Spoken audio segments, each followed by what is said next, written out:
Thank you for clicking onto this reaction. I hope you're looking forward to it just as much as I am. If you haven't already, head over to the content creators page. That link is in the description box down below. If you haven't already and you're enjoying our content, you know what you need to do. You need to like, comment, subscribe, hit that notification bell, but we're going to jump straight into this one. Day 5. Being diplomatic is often a study in the art of subtlety. Now, subtle is a word with many subtle meanings. A diplomat would probably like the definitions that tend towards clever, ingenious, and cunning. On Saturday, October 20th, 1962, two master diplomats on opposing sides, American President John F. Kennedy and Soviet Foreign Minister Andrei Gromyko, will use another definition of the word, so delicate or so precise as to be difficult to analyze or describe.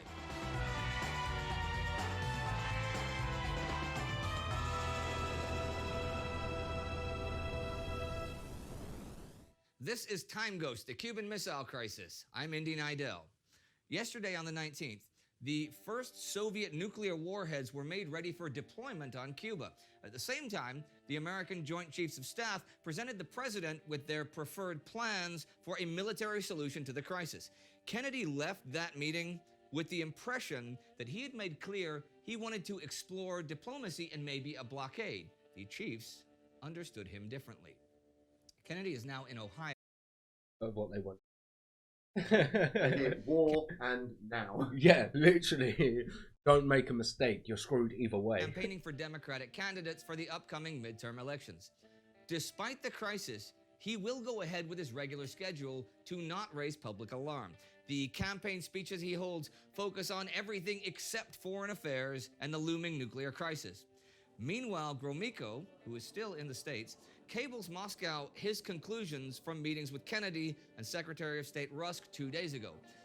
Gromyko has spent many years in the U.S., speaks fluent English, and has a degree in American economics. Nonetheless, he is a firm and passionate communist.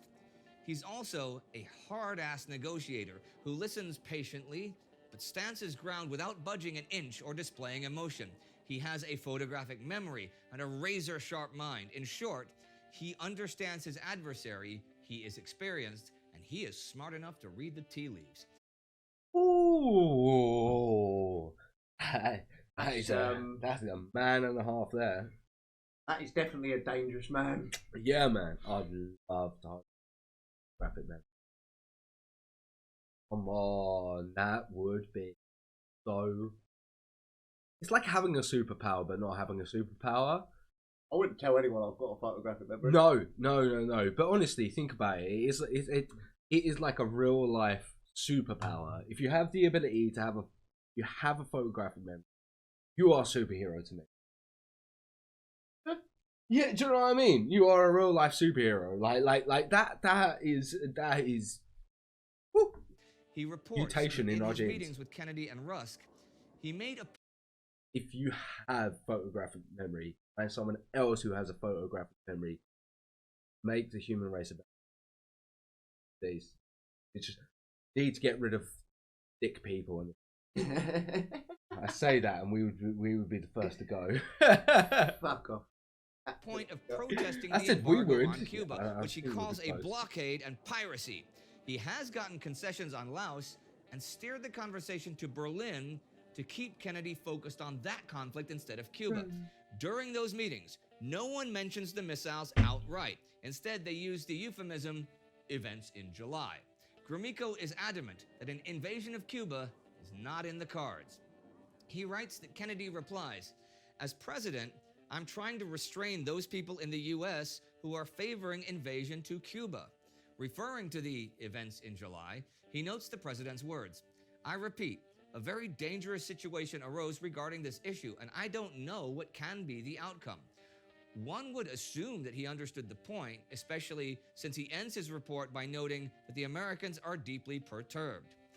By Rusk's behavior, it was possible to observe how painfully the American leaders are suffering the fact that the Soviet Union decisively has stood on the side of Cuba, and that the Cubans are conducting themselves bravely and confidently. Kennedy managed to hide his feelings better, but he too, when he spoke about Cuba, formulated his ideas with emphasis, slowly, obviously weighing every word. It is characteristic that Rusk, during our entire conversation with Kennedy, sat absolutely silently and read like a crab. In the conversation with him later, he could not hide his feelings very well. No matter what Gromyko personally thinks, in Moscow, the rest of the Soviets believe that the trick has worked. Their assessment is that the Americans are now deterred from hostile actions against Cuba. They are right about Kennedy being both against an invasion of Cuba and opposed to a nuclear war. In fact, Kennedy is extremely aware of the grave responsibility weighing on his shoulders. Sometime before the crisis, he read the book The Guns of August by Barbara Tuchman about the beginnings of World War I. During the whole crisis, he will keep a copy of the book on his desk. He tells his brother Robert in private that he does so to remind himself of his fear that someone might one day write a book called The Missiles of October because of him. Ooh. That's it. That's a good thing to always keep check. That shows you that this man had He had more thinking. yeah, he had a lot more foresight and a lot more awareness set on the future.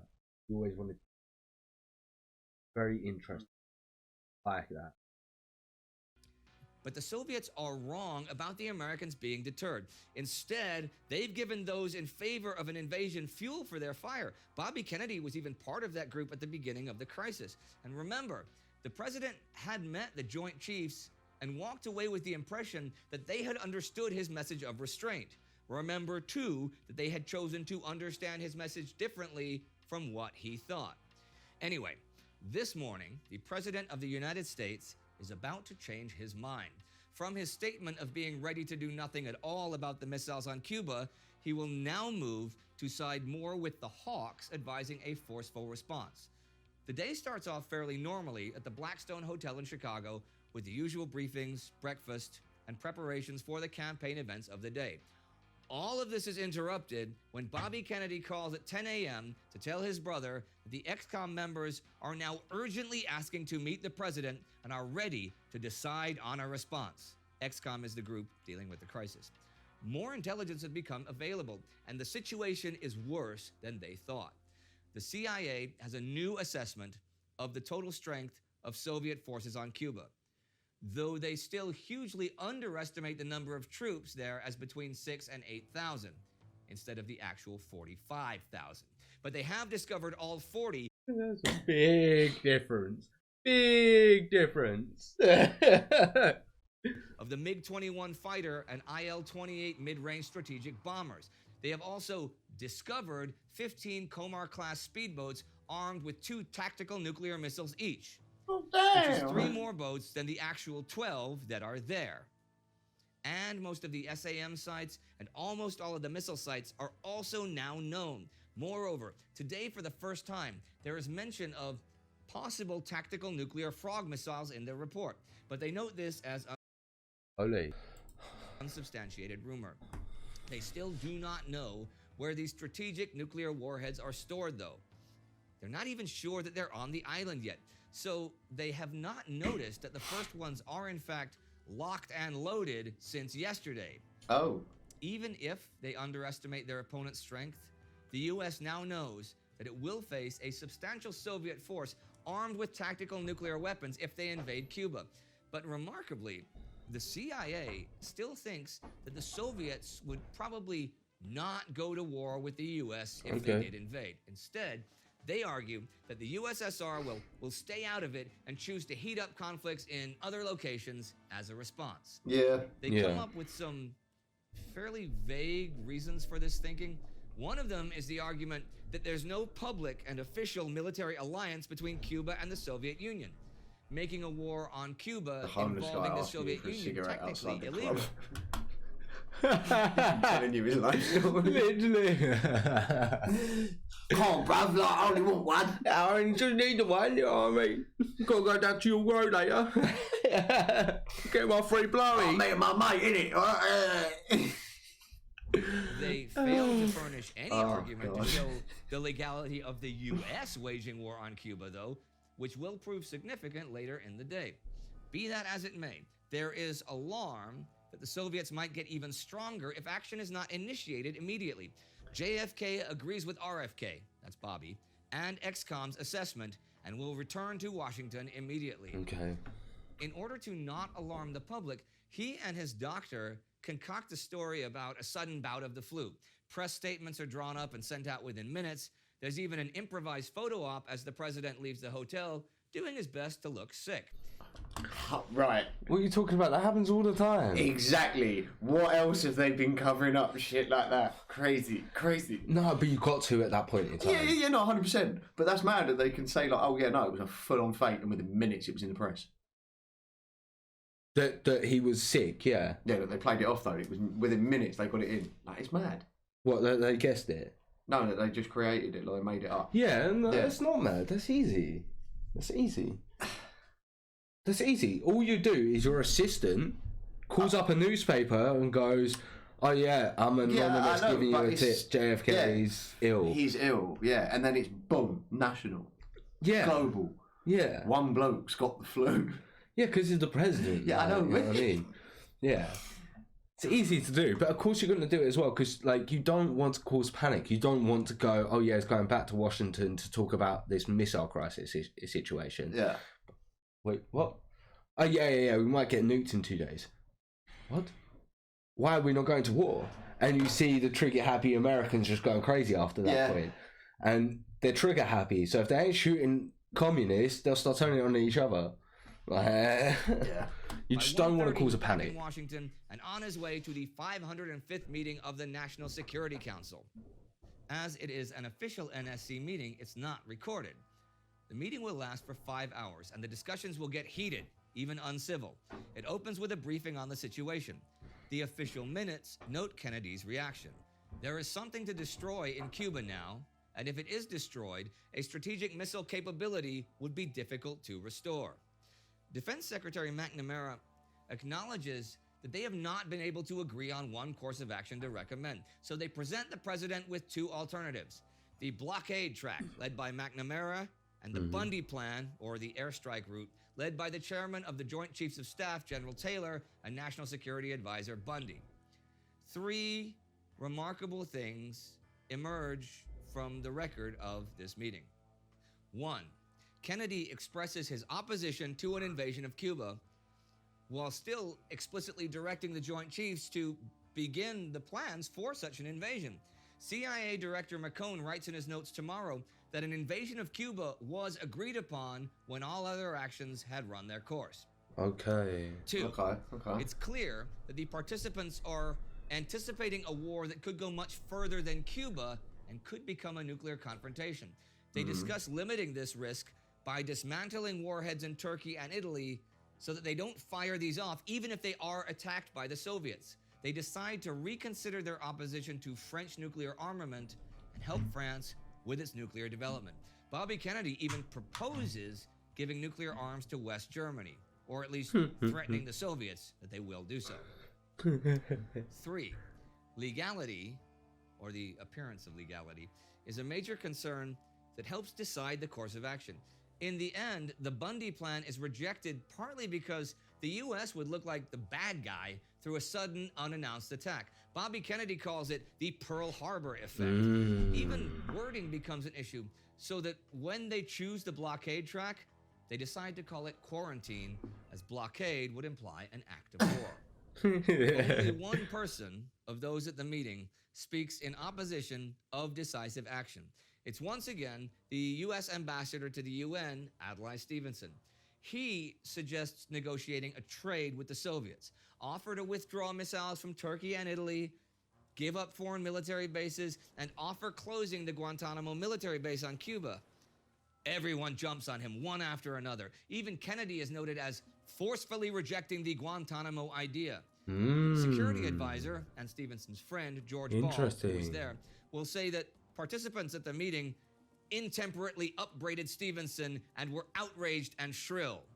Stevenson himself remarks, "I know that most of those fellows will consider me a coward for the rest of my life for what I said today. But perhaps we need a coward in the room when we're talking about nuclear war." I'm glad he was in the room. Yeah. Finally, the blockade, or quarantine, is agreed upon to begin Monday, and preparations go ahead for how to inform U.S. lawmakers, foreign allies, and the general public. The current military exercise on Vieques to take out the imaginary dictator Ortsac, Castro spelled backwards, is immediately suspended, and the forces involved are held in readiness for a possible Cuban invasion. According to the men who are on the ships involved in the exercise, to their shock, they are now informed over the ship's loudspeakers that they will be redirected towards Cuba. In U.S. Army, Navy, and Air Force bases around the world, hundreds of thousands of men and women are made ready for what their commander-in-chief believes could be a third world war that might erupt as soon as this coming Monday. Imagine it all. You're on a boat, bro. And they're going, this is a training exercise. This is a good little day, this. Nice day out, whatever else. Hello, lads. Just to let you know, we've had to divert course and we'll now be making way for Cuba. Literally. Me and you were just dropping like. Me and you were just sitting on the deck going, what? Literally, how many people would go to the ship, like the captain, and just like, excuse me, mate, did I hear you correctly? Was that Cuba? Cuba, yeah? Yeah. It is. Where's the little boats? I'll just sleep one of the dinghies off the back. Literally, I'll just take a dinghy. I don't need anything big. Do you know what I mean? The waves can get me. It'd be better than Cuba. You ain't got none? Oh, where are the life jackets at? Literally. I'm wearing them. Oh, brilliant. Right, I'll see you later. Literally. Just jumps off. Fucking Cuba. Fuck that. So funny. I will see you tomorrow on day 6 when the preparations for quarantine and war continue. Quarantine. Well, I'm definitely looking forward to finding out what they got in store for us today. Nindy, today? Well, I think we're going to jump into the next one. Oh, quarantine. Yeah, so it can't be considered a war. Fuck off, quarantine. We're enjoying this series. We're going to jump straight into the next one. We hope you guys are as well. If you are, you know what you need to do. You need to like, comment, subscribe, hit that notification button. We will catch you in the next video. Toodle pip.